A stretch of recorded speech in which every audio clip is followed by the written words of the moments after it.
Madame la Présidente, chers collègues, nous suivons tous l'actualité.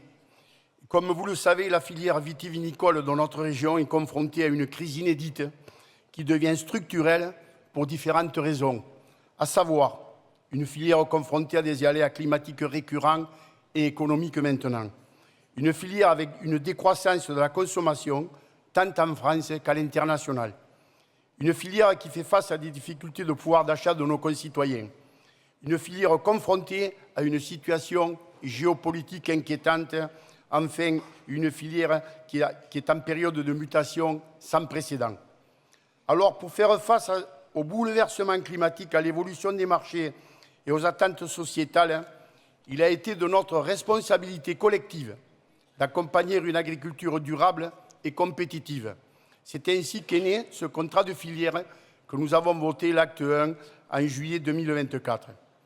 Aujourd'hui, nous est présenté l'acte 2 de ce contrat de filière régional ambitieux, plaçant l'innovation au cœur de notre stratégie.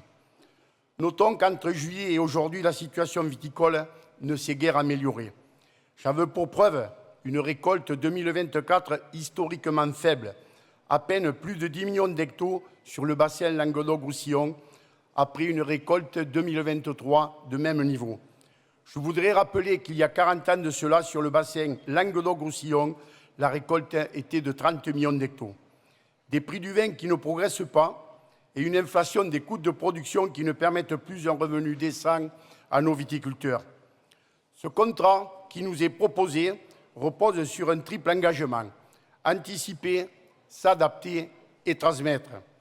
Anticiper en investissant massivement dans la recherche et l'expérimentation.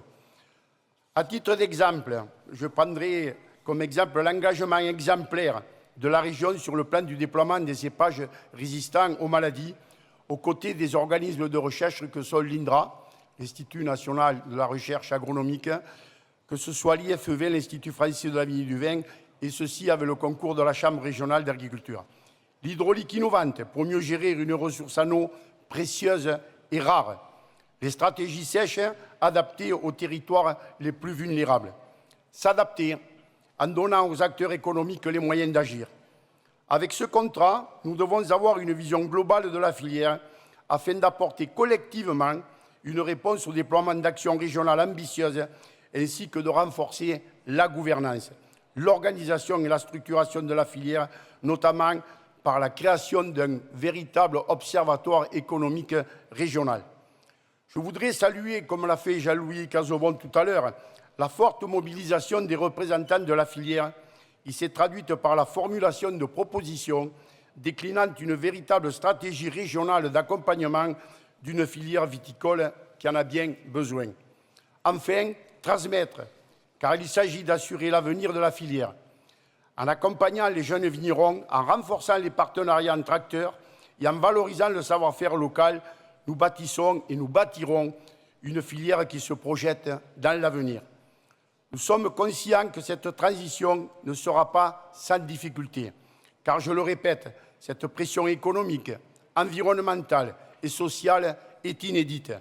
Mais je n'ai aucun doute, c'est ensemble, unis autour de ce contrat, que nous pourrons relever ces défis. Le vin de notre région est bien plus qu'un produit. C'est une économie, certes, mais une identité, une fierté, une culture. Alors, avec ce contrat de filière acte 2, redonnons confiance et espoir à la viticulture d'Occitanie. Je vous remercie.